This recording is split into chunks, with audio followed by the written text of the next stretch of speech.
Imagine yourself alone, fatigued and uncomfortably cooped up in the tiny cockpit of a single-engine crop duster. Not over the prairies of the western US, but rather over the wide, imposing expanse of the South Pacific Ocean. Now imagine approaching the end of your intended flight. You look up in the expectation of seeing your destination appear from over the horizon. But instead you see nothing. Nothing but that same expanse of water you've been looking at for the past 14 hours, stretching out in all directions as far as the eye can see. The needle of your ADF navigation display, which you believe has been faithfully pointing to the non-directional beacon located at your destination, proves to have subtly failed sometime earlier in the flight, meaning that you're not now where you thought you were. Indeed, you now have no idea where you are at all. Trying to manage feelings of anxiety and apprehension, you slowly come to terms with the fact that you're lost, seriously lost, in one of the most remote and inhospitable environments on the planet. So what are you going to do? Sound implausible? Well, actually not. This is the true story of one man's solo trip across the South Pacific. A solo trip which so nearly ended in disaster, but for the tireless efforts of one Air New Zealand crew, who simply wouldn't give up on him, and quite literally saved his life. Calling out Mayday.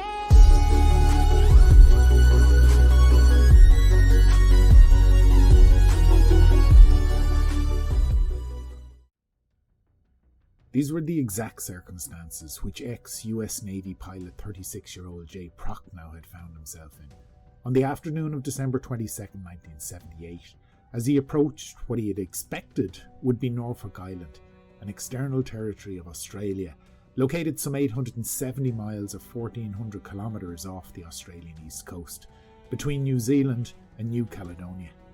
The events which brought him to this point had actually commenced a number of days beforehand. At the time, Prochnow was employed as a delivery pilot for a US company by the name of Transair, which was based out of Oakland Airport in California. A lucrative financial arrangement had seen him and a friend agree to ferry a pair of single-engine Cessna 188 ag trucks from San Francisco and the US West Coast all the way across the Pacific Ocean to Sydney, Australia, a total distance of over 7,750 miles, or just under 12,500 kilometres. Although such long-distance flights can be hazardous for small general aviation type aircraft, from a financial perspective they're considerably less expensive than the alternative option, that being the shipping of the aircraft as cargo, an exercise which invariably requires the aircraft to be physically disassembled, crated and reassembled at its final destination. The ag truck was a rudimentary workhorse which first flew in the mid-1960s and was designed as a single-engine, single-pilot agricultural crop duster, certainly not a transoceanic airliner, even with modification of its chemical hopper into temporary additional fuel tanks. The distances involved meant that the journey from start to finish would have to be broken up into a number of individual sectors. If all was to go according to plan, the two pilots expected to arrive in Australia and return to the US by Christmas. The first sector would see the pair leave San Francisco en route to Honolulu on the Hawaiian Islands. From there, they would undertake the longest of the four sectors at 2,610 miles, or 4,200 kilometres, onward to Pago Pago in American Samoa, with both of these sectors being completed without incident. Their good fortune, however, was about to change 2 days later, with the departure from Pago Pago, destination Norfolk Island, the third and penultimate leg of their journey. Loaded down with as much fuel as they could each physically carry, at 3:30 a.m. local time, still some 2 hours and 20 before sunrise, Prochnow took the lead, advanced the Cessna's single throttle and commenced his takeoff roll, with the second aircraft in close pursuit. Although Prochnow's departure passed without incident, his colleague wasn't to be so lucky. What wasn't known at the time was the fact that the shaft of the second aircraft's fuel pump had sheared at liftoff, resulting in fuel starvation and the subsequent failure of its Continental piston engine power plant.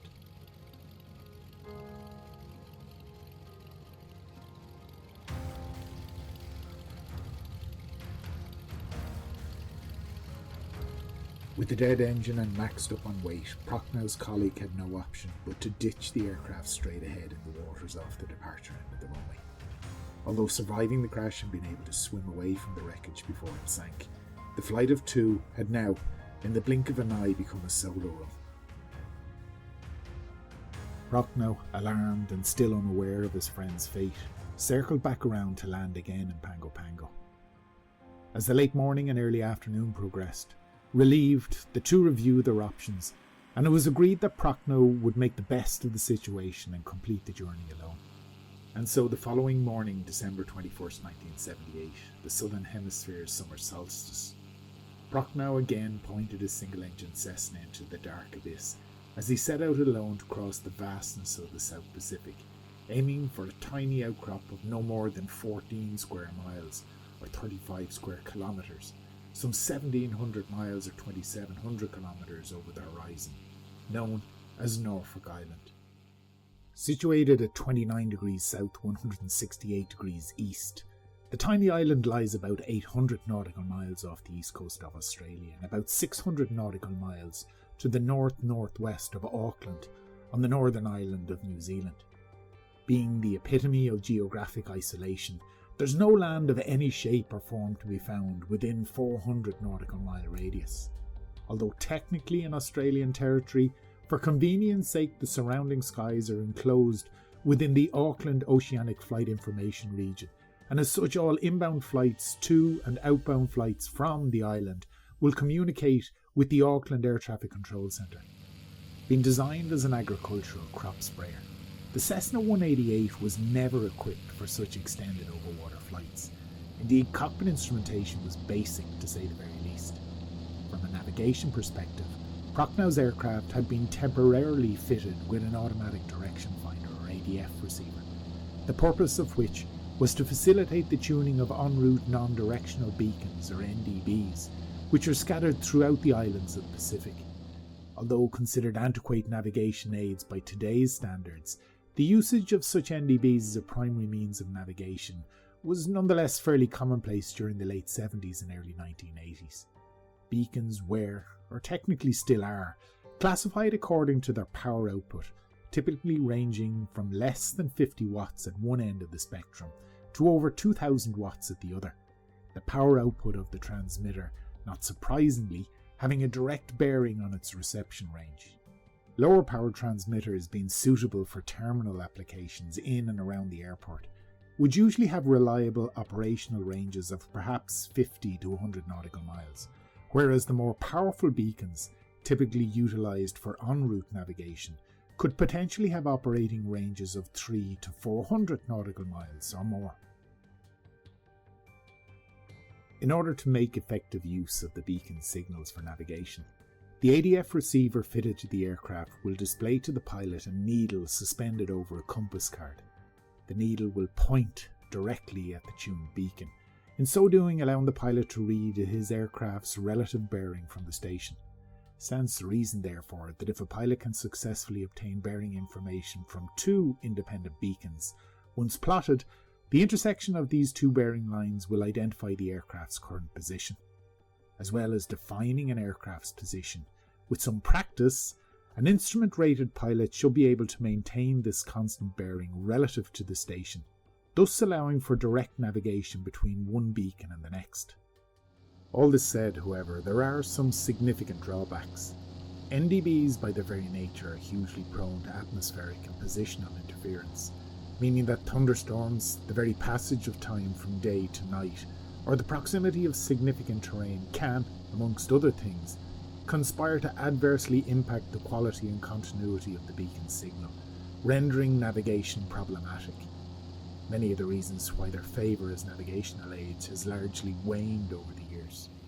As Prochnow maintained a track of 220 degrees magnetic southwest towards Norfolk Island, he settled in for the long haul ahead of him, as the single-engine Cessna, weighed down under the heavy load of fuel it was carrying, climbed slowly to its planned cruising altitude of 8,000 feet. With no autopilot to ease the monotony of ham flying, and more importantly, to allow for some invaluable respite, it was going to be one hell of a long, tedious and tiring journey, a not insignificant test of one's resilience and self-discipline. A few hours later, at approximately 5:15, the strain of flying in darkness across the featureless ocean was alleviated with the sun's appearance to his rear, over the eastern horizon. Yet in bringing some relief to the physical chore of actually flying the aircraft, it nonetheless at the same time brought Prochnow to the sobering realization of exactly how alone and isolated he actually was. The first milestone of the journey occurred as Prochnow's Cessna crossed the international date line. This line extends from north to south poles, defining the boundary between one calendar day and the next, extending pretty much down the centre of the Pacific Ocean, roughly following the 180-degree meridian, only deviating to pass around some territories and island groups. For Prochnow, crossing the date line from east to west meant that his clock would now jump forward a full 24 hours. So, having taken off from Pago Pago in the early morning hours of Wednesday, December 21st, a relatively short time later, he now found himself basking in the early morning sunlight of Thursday, December 22nd. As Prochnow continued on a southwesterly track, the initial part of the routing would take the aircraft past the islands of Tonga, before continuing to a point approximately 200 nautical miles or so to the south of Fiji. For most of this early part of the journey, there were sufficient NDB beacons within range of the Cessna to allow Prochnow to accurately fix his position with a reasonable degree of confidence. Approximately 600 nautical miles out from Pago Pago lay the Fijian islands of Onoilo, lying as they did almost directly along Prochnow's path, and with an NDB located on the small grouping of islands, he was eager to use them as confirmation of his position and progress to date. In due course the islands were indeed spotted, and now confident of where he was, Prochnow prepared himself for the remaining 850 nautical miles, which he knew would be the most challenging of the entire journey. The reason for his trepidation was the fact that once he had left the Fijian islands behind him, the vast body of open water ahead of him would offer no further opportunity to tune en route NDBs in order to accurately fix his position, until he eventually came within range of the powerful beacon located on Norfolk Island itself. In the meantime, navigation would be reduced to accurately flying a rudimentary compass heading, with all fingers and toes being crossed in the hope that this, plus his correction for the forecast winds en route, would keep his tiny aircraft on track. The risks and exposure levels had just greatly increased, but there was no going back. In contrast to the basic navigation capabilities of Prochnow and his tiny Cessna, some hours later that day on the ramp at Nandi International Airport, some 280 nautical miles to the northwest, Air New Zealand Flight 103 would be prepared for its scheduled 2-hour hop south to Auckland. Operated by a McDonnell Douglas DC-10, its navigation suite would consist of 3 state-of-the-art inertial navigation systems, or INSs, comparable with the very best of what was available in the industry at the time. Why the DC-10 would even be relevant to the story of Prochnow and his trans-Pacific trip would become all too evident in the following hours as the tiny Cessna approached the end of its planned third sector into Norfolk Island. After several more hours of flying over the featureless sea, Prochnow finally believed himself to be within range of the NDB at Norfolk Island. Having tuned in his ADF receiver and confirming the beacon's unique Morse code identifier of November Foxtrot, he was relieved to see the instrument's needle pointing straight ahead. Despite his inability to make any recent position fixes, his dead reckoning across the vast expanse of water nonetheless appeared to have been reasonably accurate. By all accounts, Norfolk Island lay directly in front of him, and given his current ground speed, he was confident that the island would soon come into view.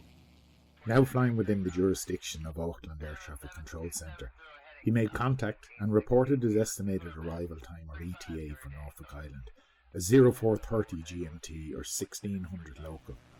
Believing that his day's work was nearly done, Prochnow continued to push on, following the direction of his ADF needle, as it steadfastly pointed straight ahead to what he wholeheartedly believed was the beacon at his destination airfield.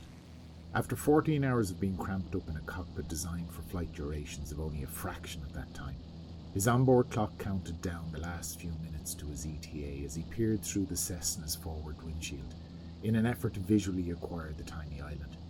But having to stare almost directly into the sun was making the task difficult. The ETA came and went without any sign of Norfolk, yet still the ADF needle continued to steadfastly point straight ahead. Prochnow tried to rationalise what he was seeing. Perhaps the actual en route headwind component had been stronger than forecast. This, for sure, would have slowed his progress over the water and have had the effect of pushing out his ETA. If that were the case, given that the ADF needle was still pointing straight ahead, surely it wouldn't be long, he reasoned, before the island would come to view. Given the circumstances, he again radioed Auckland on HF and updated them on his progress, as there was a very real possibility that the winds aloft may well have been stronger than forecast, and the fact that he still had considerable fuel reserves on board. Prochnow, although understandably anxious to find Norfolk, wasn't as yet overly concerned. As the sun began to fall in the western skies ahead of him, another 30 minutes elapsed. Despite what the needle of his ADF receiver was consistently indicating, as Prochnow peered out the Cessna's tiny windows, all he could see, in every direction, was water.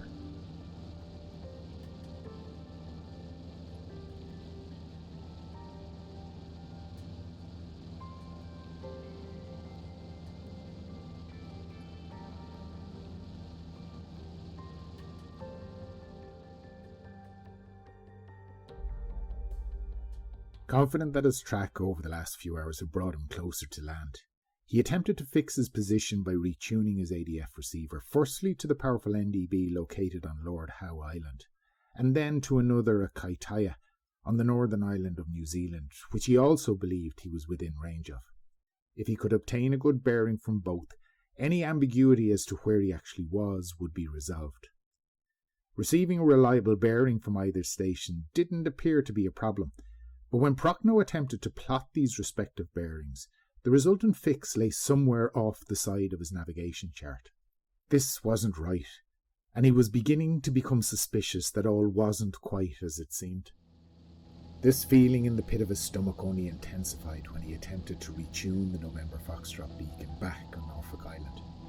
Whereas beforehand the ADF needle had steadfastly pointed straight ahead, indicating quite clearly that Prochnow was indeed tracking towards the island, now the needle was observed to rotate arbitrarily in all directions. The definitive fix he previously had on the beacon at Norfolk was now gone, or more accurately, the fix he believed he had was most probably not an accurate fix at all. He had experienced in-flight instrumentation failure before, and what he was observing now had all the very same characteristics. If his ADF receiver was indeed faulty, as he now suspected it was, what had he been following for the last God knows length of time? And where the hell was he? At the mercy of the winds and with no previous opportunity to fix his position and refine his course, he could literally be anywhere at this stage. No wonder he couldn't see Norfolk. He had no idea where Norfolk was. Composing himself, he took stock of the situation and established that his remaining fuel reserves would allow for about another 7 hours of flying time. More if he were to lean his mixture and make a conscious effort to conserve. But which way to Norfolk? Although well outside of radar range and thus unable to provide any immediate help, Prochnow nevertheless contacted Auckland once again on his HF radio, this time declaring an emergency. Having done so, with no immediate assistance on the way, Prochnow fell back on his previous military experience, and believing that Norfolk had to be somewhere in the general area, he rolled his tiny Cessna into a tight turn as he commenced an expanding square search of the area, in the hope of making visual contact with the tiny outcrop. An expanding square search is completed by the aircraft starting from a nominated datum point. Leaving this point, in theory, the aircraft can fly in any direction, although initially adhering to one of the cardinal compass points will certainly simplify the whole process. The first 2 legs are held to a distance equal to the track spacing, and every succeeding 2 legs are increased by a further track space. Thus the pattern continues to expand over time. Turns can be made either to the left or right, at an angle of 90 degrees, depending on circumstances. to ensure that each two legs are covered as accurately as possible. Either these legs are flown at a fixed distance or alternatively for a fixed time.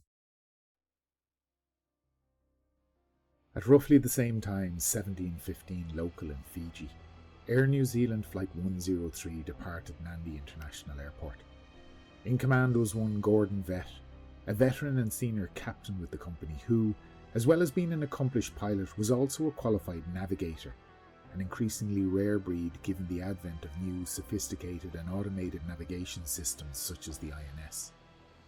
Completing the DC-10's complement that afternoon would be First Officer Arthur Dovey, and to the rear of the cockpit, manning the flight engineer's station, Second Officer Gordon Brooks.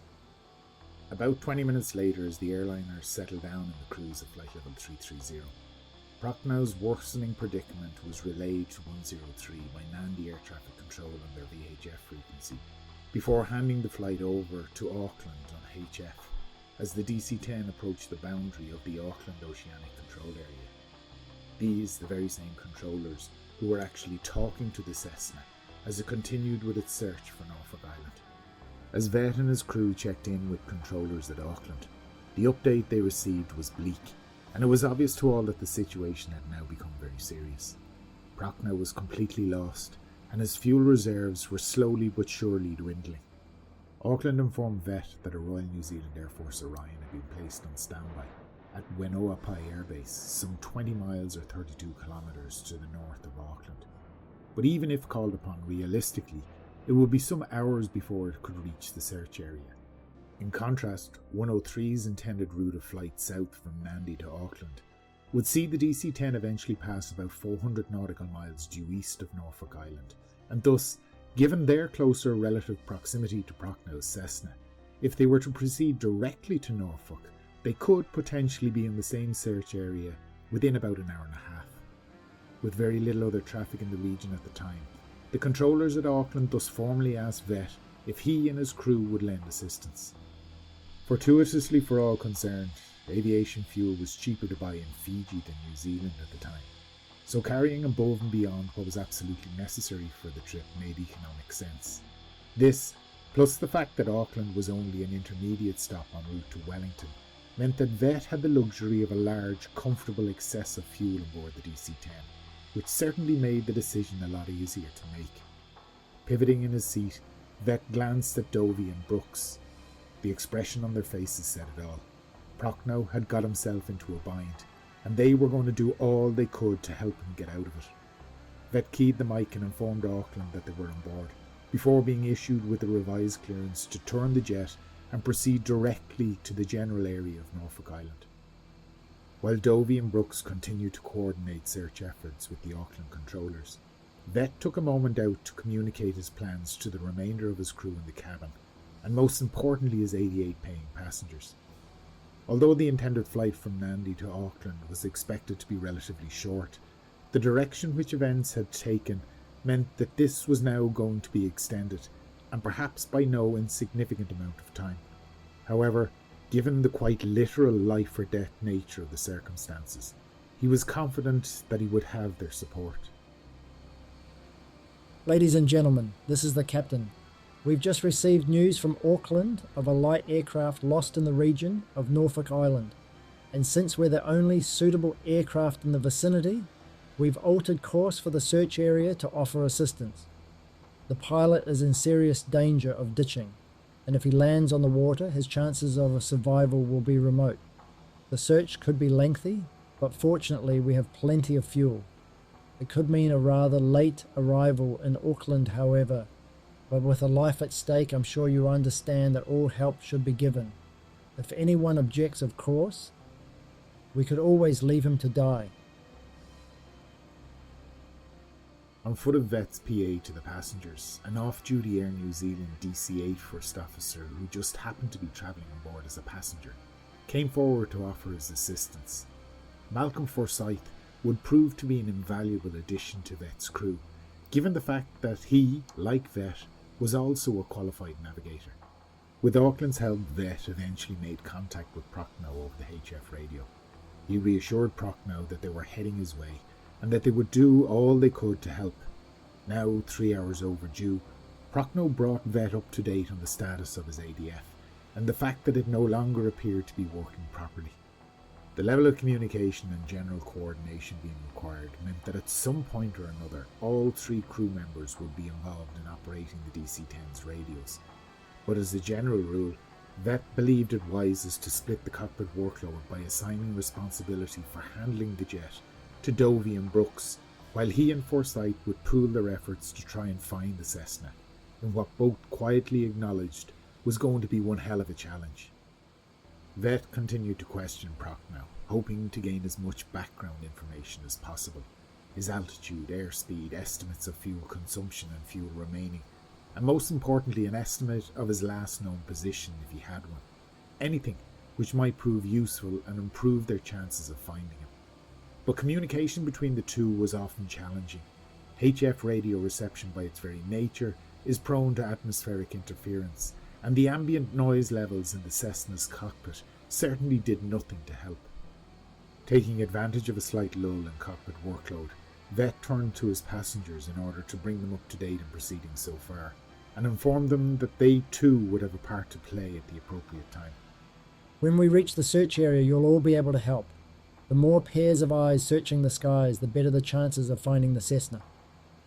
Vet felt it important that his passengers be included in the whole process, and as such has invited small groups to visit the flight deck if they so wished, in order to witness firsthand what was happening. Although Vet believed the Cessna to be somewhere in the general area of Norfolk Island, in other words south of his current position, he needed to know for sure. Rummaging through his flight case, surprisingly he pulled out an unused navigation chart of the region, which in all truth hadn't seen the light of day for some considerable time. Laying it out between himself and Forsyth, he contacted Prochnow and instructed him to once again try to establish his position relative to the various high-powered NDB stations which he knew were dotted along the coast of New Zealand's North Island, namely Kaitaia, Tauranga and Gisborne. The exercise would also prove an opportunity to verify the status of Prochnow's ADF receiver. As Prochnow called back the results of his efforts, Vet and Forsyth went to work plotting the results. But what they saw made absolutely no sense whatsoever. The resultant position fix was actually over land and to the south of Auckland, proof positive that Prochnow's ADF was indeed completely unreliable, and would be of absolutely no use to them in their efforts to locate the Cessna. The Cessna's ADF receiver was indeed able to tune in and identify radio beacons, but unbeknownst to anyone at the time was the fact that the needle on the instrument's face had become loose on its spindle, and was thus just pointing randomly in any direction it chose. The most elementary and subtle of technical issues, which had led Prochnow to stray by what would ultimately be established as a not insignificant 170 nautical miles or so. With this attempt having failed, Vet's subsequent attempt to fix Prochnow's position required the help of the HF direction finding equipment at Brisbane on the Australian east coast. The radio operators at Brisbane, despite attempting to triangulate Prochnow's HF transmissions, were only able to provide very general information, which unfortunately wasn't of much use. Then Vet had an idea, a little trick he remembered from his navigation studies. He instructed Prochnow to turn his aircraft and fly directly into the setting sun. I've got an idea. Turn due west and face into the sun. When you're pointed directly at it, read me back your compass heading. Which he did as 274 degrees. Vet repeated the process with the DC-10, noting that his heading directly into the setting sun was 270 degrees. Thus, in comparing the two relative bearings, he was able to say for sure that the only place that Prochnow's Cessna could be was somewhere to the south of him, meaning that at least for the moment they were travelling roughly in the right direction in order to intercept him. Knowing now that the Cessna was south of his position, Vet's next priority was to establish whether Prochnow was southeast or southwest of the DC-10. To do this, Vet had another trick up his sleeve. While still pointed towards the setting sun, he instructed Prochnow to estimate its elevation above the horizon by outstretching his arm and using the closed fingers of his outstretched hand as a makeshift sextant to measure the gap between the centre of the sun and the horizon itself. Hold your arm at full length. and measure the distance between the horizon and the center of the sun using your fist and fingers. In what was to provide a brief passing moment of lightheartedness, Prochnow quipped that this simply wasn't possible, as the size of his cockpit, unlike that of Vet's in the DC-10, was so small that he physically wasn't able to fully extend his hand in front of him. That's impossible. The cockpit here is really small, and with the windshield so close, I can't even stretch my arm halfway out. As a compromise, both agreed that a revised distance of a foot from eye to hand would have to suffice, just so long as they were both using the same reference. Prochnow did so, and reported the observed gap as being equivalent to about four fingers. Again, Vet repeated the process from the cockpit of his DC-10, noting that from his vantage point, the gap between sun and horizon equated to just 2. Vet's second conclusion was thus that Prochnow's observation point was closer to the sun than his. Therefore, he could say with confidence that the Cessna was now to the southwest of the DC-10, with Vet adjusting his course accordingly in a continuing effort to close the gap between them. Although making progress, direction alone wasn't going to resolve the problem. Vet needed to establish roughly how far away the Cessna was. Were they talking tens, hundreds, or even thousands of miles? In this regard, his earlier trick of using the outstretched hand as a makeshift sextant came into its own once again. Vet recalled that a clenched fist, held vertically at arm's length, represented about 10 degrees of a celestial arc, meaning that each individual finger represented about 2 degrees. Thus, with the difference between their two respective observation points being about 2 fingers, this roughly equated to 4 degrees of arc. As all navigators would know, the circumference of the Earth at the equator equates to approximately 40,000 kilometers, the rough equivalent to 27,300 miles. Therefore, if one were to divide this figure by 360, it would mean that for 1 degree of celestial arc, the Earth will rotate approximately 111 kilometers, or the equivalent of 69 miles. Multiply this by 4 in the context of our particular problem, and the Earth will have to rotate approximately 445 kilometers, or the equivalent of 276 miles, in order to cover this 4 degree of celestial arc difference between the two observation points. Well, not quite. As an observer moves in a direction north or south away from the equator, given the spherical shape of the Earth, 1 degree of celestial rotation will represent a smaller rotational distance. Think about it this way. If the observer stands exactly at the pole, be that 90 degrees north or 90 degrees south, as the Earth rotates, it will experience no angular rotation at all. Thus, it's true to say that the rotational distance travelled by an observer on the Earth's surface will be reduced as a function of their latitude. In other words, 1 degree of the Earth's celestial rotation at the equator will equate to approximately 111 kilometers or 69 miles of physical rotation. But at a latitude of roughly 30 degrees south, which is where Vet's INS was telling him he was, that distance would be noticeably less. In fact, to work out exactly how much less, it's necessary to multiply the equatorial figure of 111 kilometers or 69 miles by the cosine of the latitude in question. Thus, for 30 degrees south, 1 degree of angular rotation would equate to not 111 kilometers or 69 miles of physical rotation, but rather 96 kilometers or 60 miles, meaning that with 4 degrees of angular difference between the two aircraft, they were roughly 384 kilometers or 238 miles apart. With some outside-of-the-box thinking, a working knowledge of celestial navigation, and some basic math skills, Vet now had a direction to travel in and a rough expectation of how far he had to go. If his calculations were correct, this would mean that the two aircraft would be within VHF range of each other very shortly. Vet instructed Prochnow to broadcast continuously on the VHF guard or emergency frequency of 121.5 MHz, as he and the rest of the crew listened attentively. A few minutes later, Dovey called out, "I've got him! He's coming over clearly now on VHF. The crew's efforts were beginning to bear fruit, as the coordinates of this first point of contact were carefully plotted on Vet's navigational chart. The captain summoned his chief purser, Paul James, to the flight deck and asked him to liaise with the passengers and pass on the good news.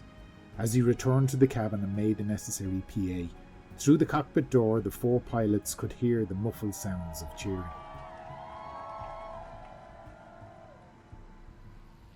Vet instructed Prochnow to turn the Cessna onto an easterly heading, so as to close the gap between them as quickly as possible. With the DC-10 flying at about 500 knots and the Cessna admittedly at a more modest 110, Forsyth did the maths and exclaimed, "We'll be directly over them in 18 minutes.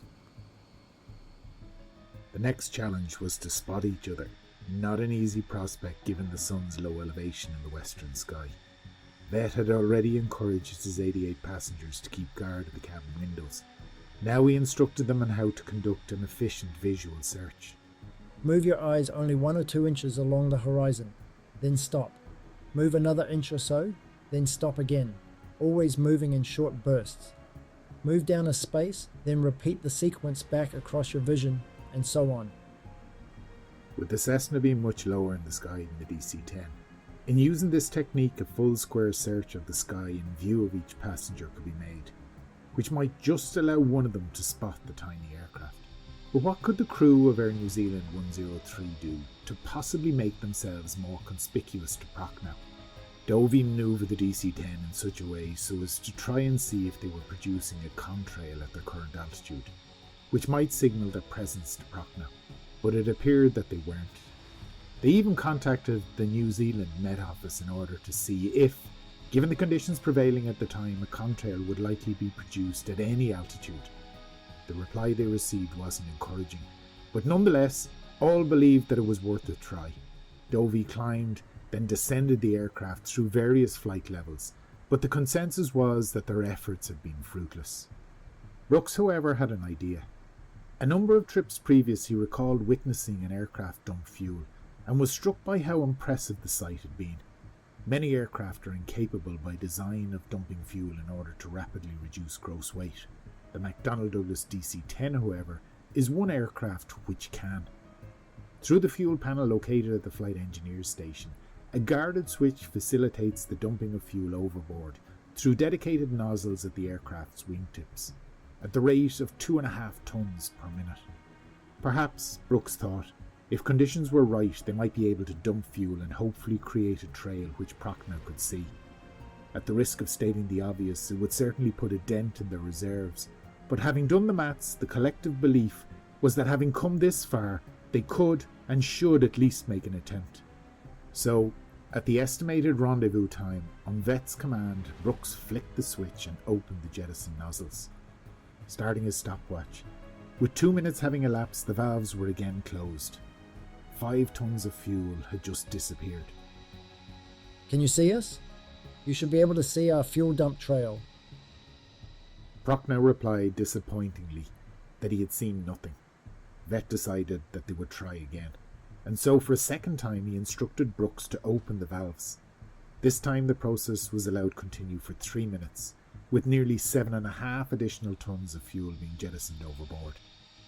12.5 tons of fuel had now been expended in their efforts to attract Prochnow's attention.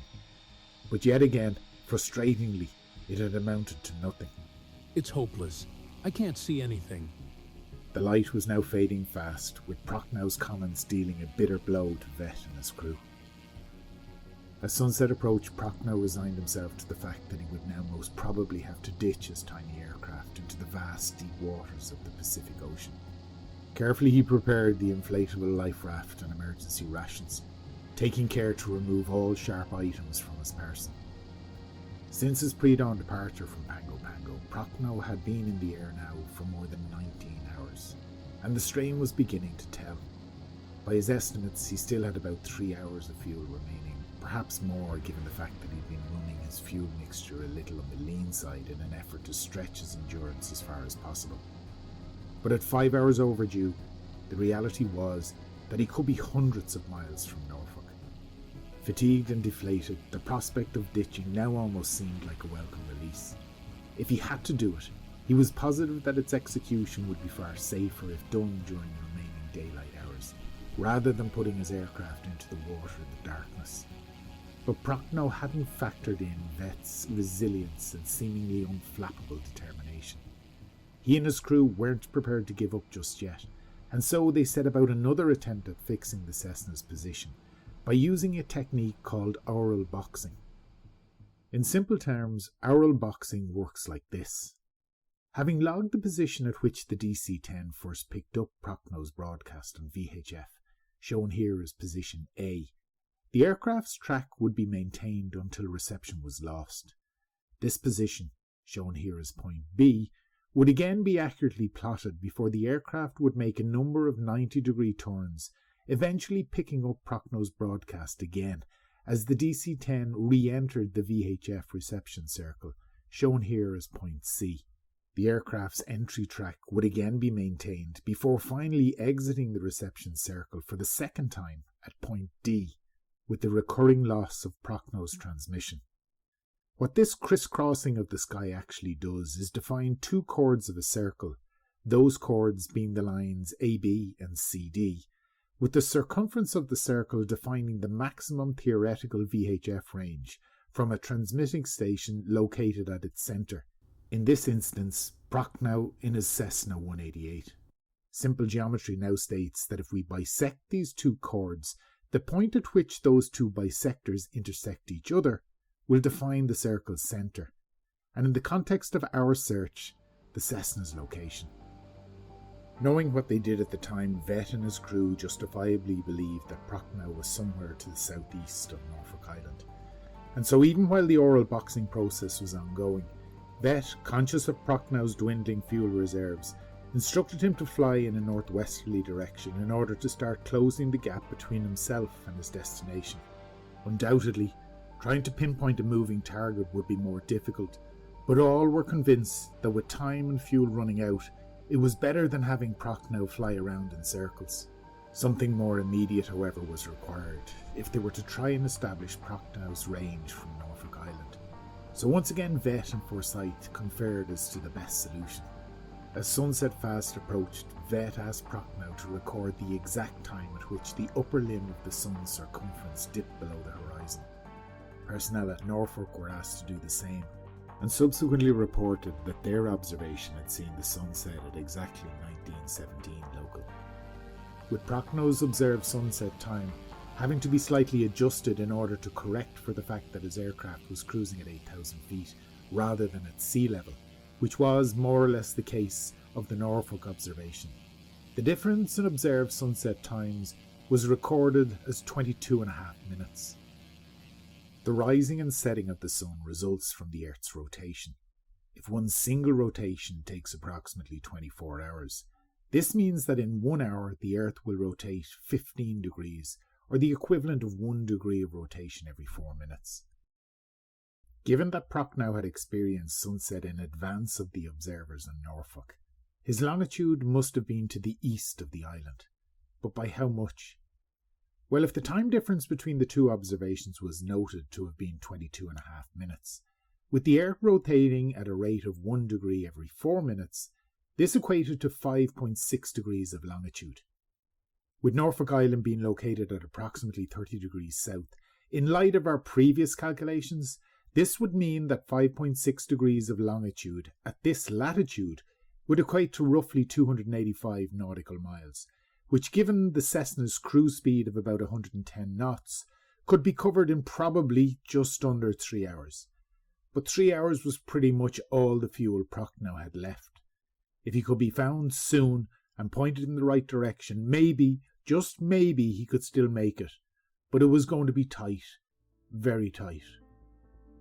With the last of the evening's twilight now gone, the team at the Search and Rescue Coordination Centre in Auckland were becoming increasingly concerned. So the decision was made to scramble the Air Force Orion, which up until now had been on standby at Wainuapi. It would take a good 2.5 hours for the aircraft to reach Norfolk Island, a similar time frame to the fuel endurance Prochnow still had left. In the meantime, Prochnow continued to broadcast on VHF guard frequency as Vet and his crew sped away from his position and out of range as they continued with their aural box search. All told, it was nearly a full hour before their sweep of the area was complete.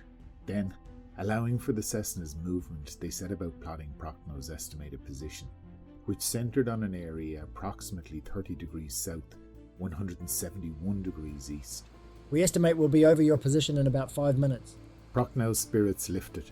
Perhaps this nightmare would soon be over.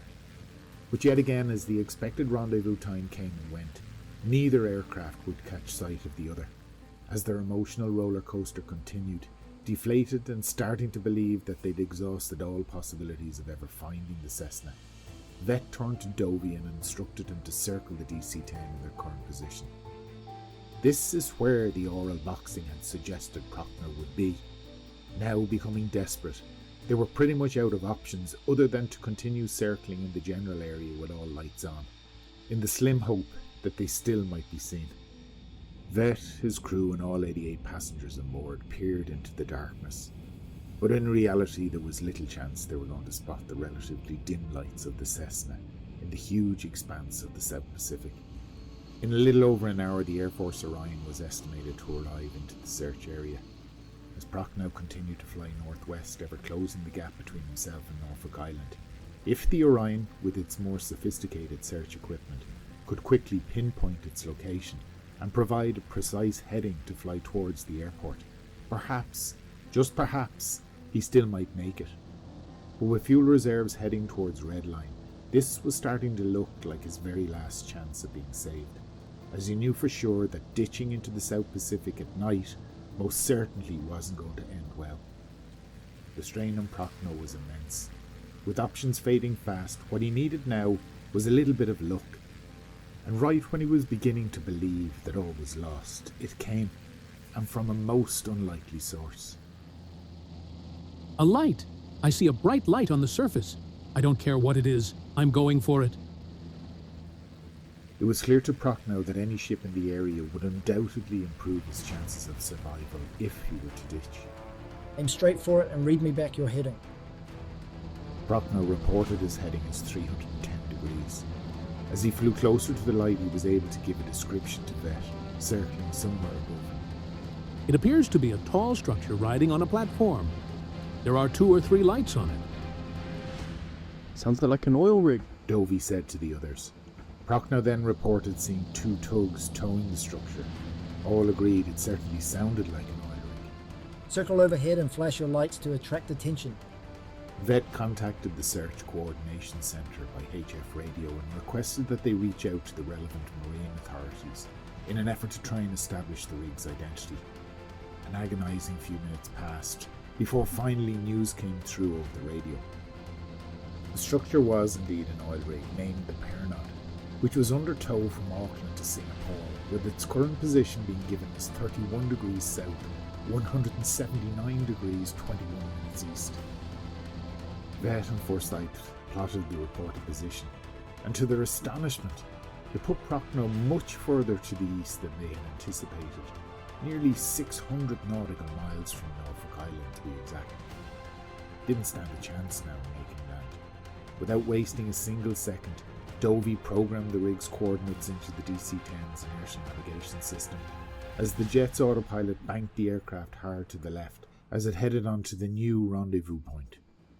Vet radioed Prochnow with the bad news. You're too far east to make Norfolk on your available fuel. It looks like you're going to have to ditch, but don't do anything until we get there. We can switch on our landing lights and brighten the area to help in your rescue when you go in.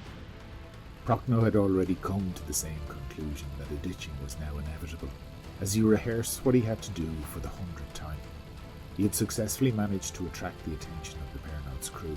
They had brought the rig to a complete stop, illuminated all onboard lighting, and launched a small vessel in anticipation of the tiny aircraft having to ditch.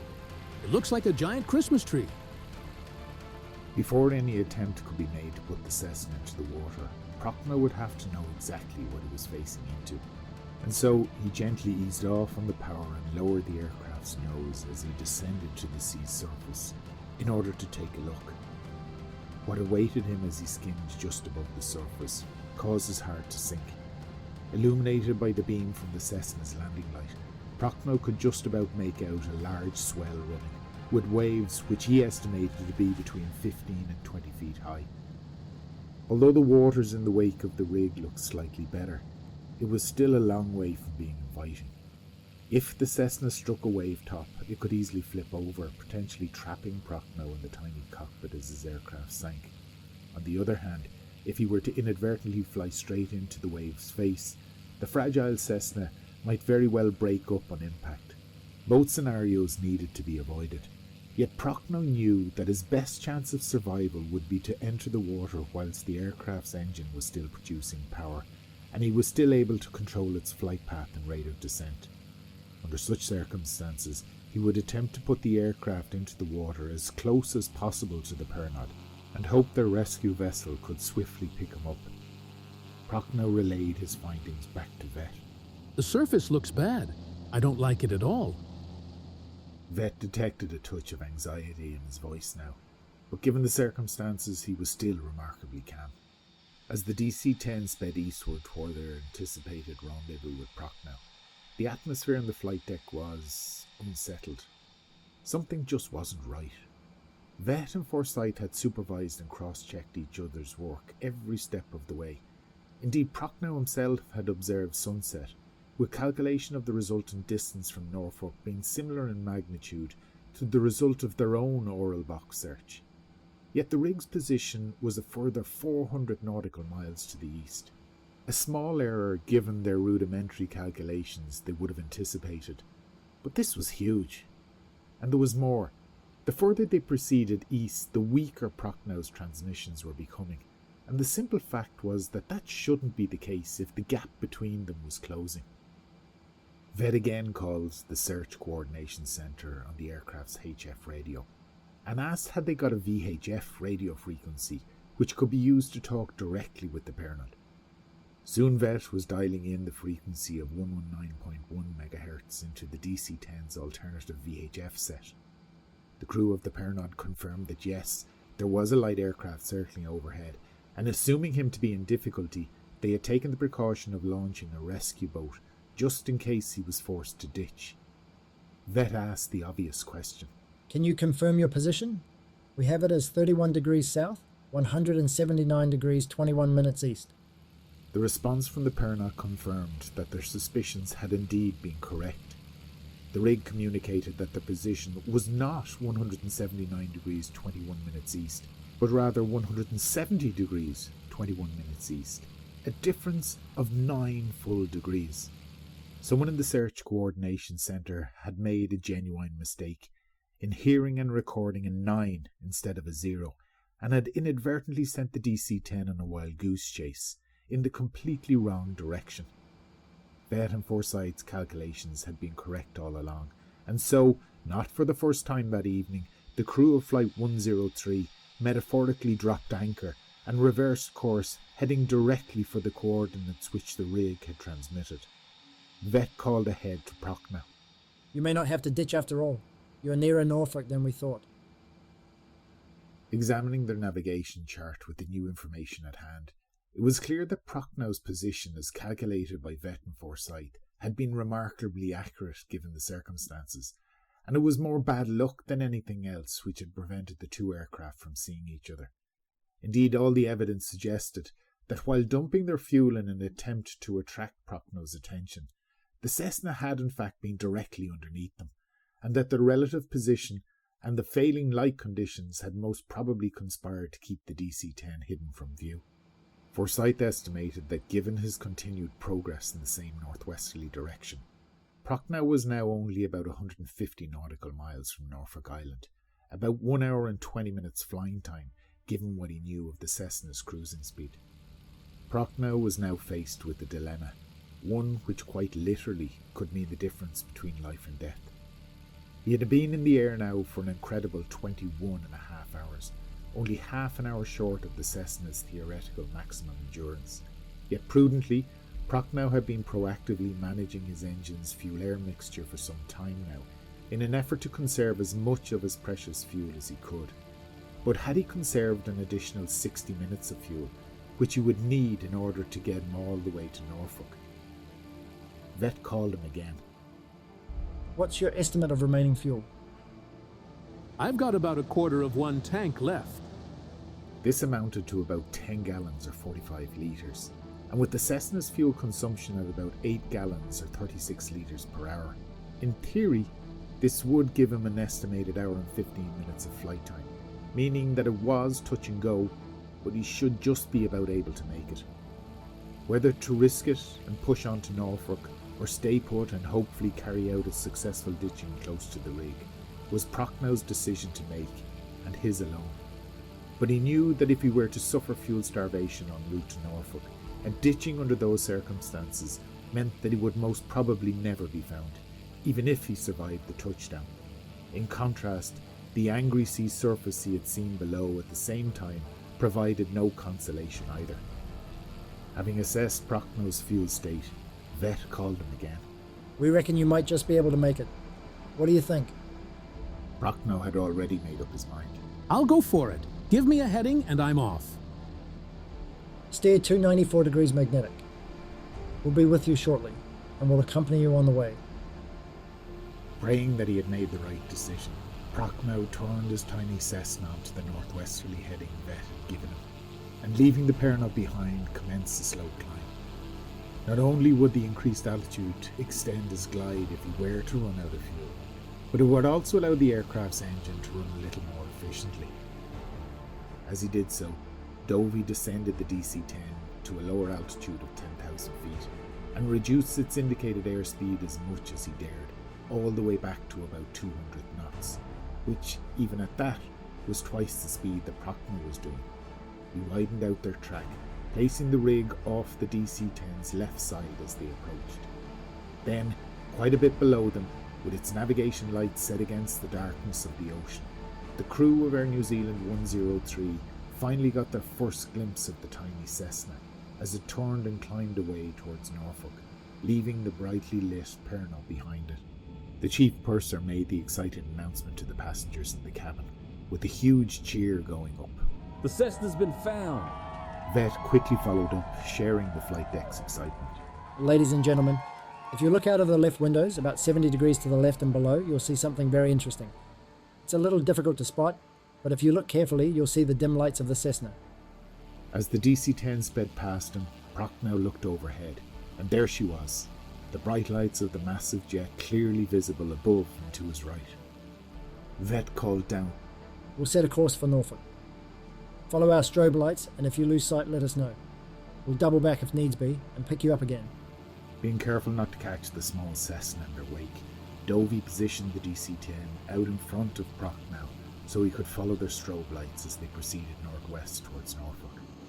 They also updated him of the fact that they had just received news of the imminent arrival of the New Zealand Air Force's Orion, the plan being that it would escort him the remaining distance to touchdown.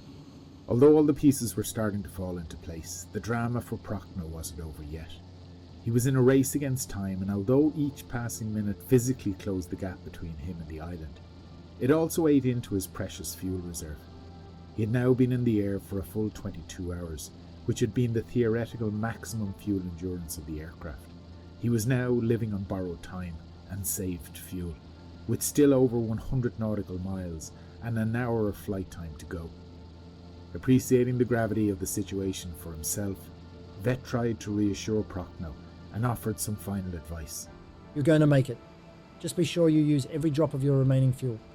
Check every tank in turn and make sure to run each one dry. Further reassurance came as Prochnow glanced out his side window to see the Ford-engined Orion full-mate with him off his left wingtip.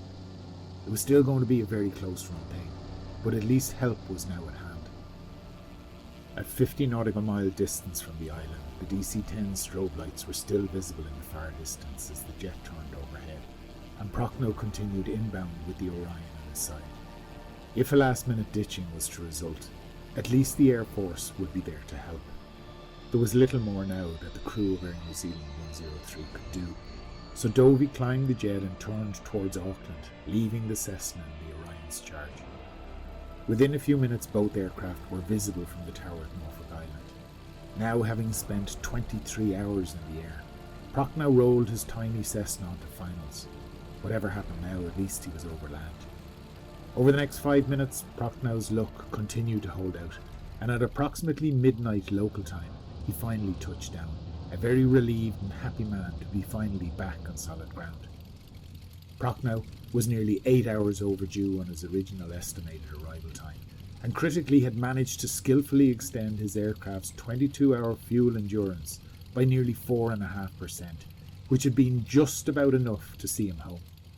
Vett made the announcement to his passengers that the Cessna had landed safely, with a subsequent apology for the delayed arrival into Auckland being drowned out by cheers and clapping from the cabin. The Cessna has landed. He's safe at last.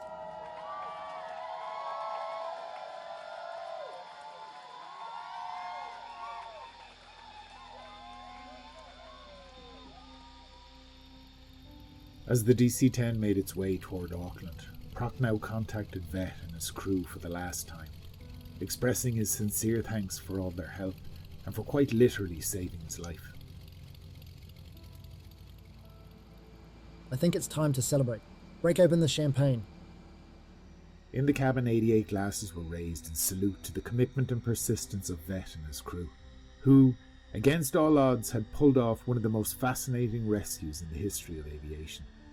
Vett and Forsyth had worked tirelessly for over 3 hours solid, while Dovey and Brooks had managed the jet's high cockpit workload throughout.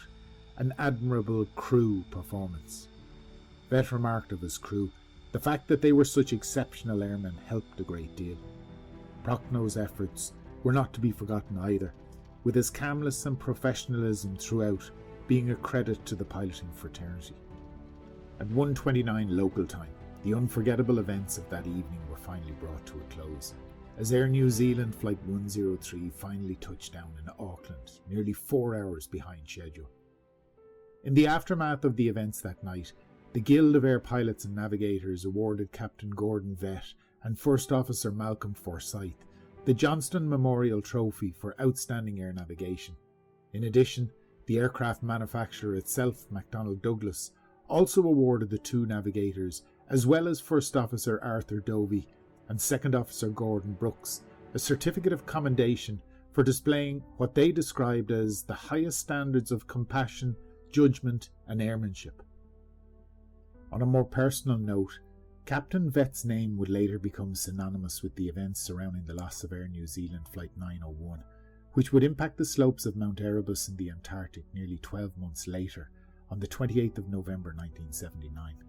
Extensively covered elsewhere on this channel, in what was to be described as an orchestrated litany of lies, Air New Zealand management would embark on a vindictive witch hunt to implicate 901's commander, Jim Collins, for the loss of the aircraft and all 257 souls on board.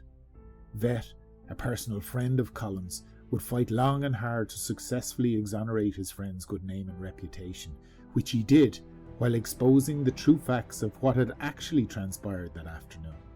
He would later publish a book on the tragedy called Impact Erebus, before passing away in 2015.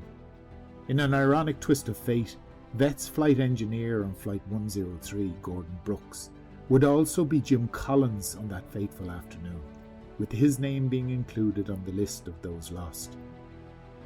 J. Prochnow would go on to fly commercially for American West Airlines. He retired as an Airbus A320 captain in 2002, before ultimately passing away from prostate cancer sometime later. As for Zulu Kilo November Zulu Sierra, the DC-10 piloted that evening. It was ultimately retired from the Air New Zealand fleet before operating for Malaysian Airlines and then National, an on-demand cargo and passenger operation based out of Orlando, Florida. It was last spotted having been ignominiously parked up on the ramp at Havana International Airport in Cuba, being tracked down by a number of aviation enthusiasts whose ultimate goal is to have it restored and shipped home to Wanaka in New Zealand. And so concludes the story of one man's brush with death over the isolated waters of the South Pacific, and the dedication and perseverance of complete strangers who simply wouldn't give up and allow that to happen.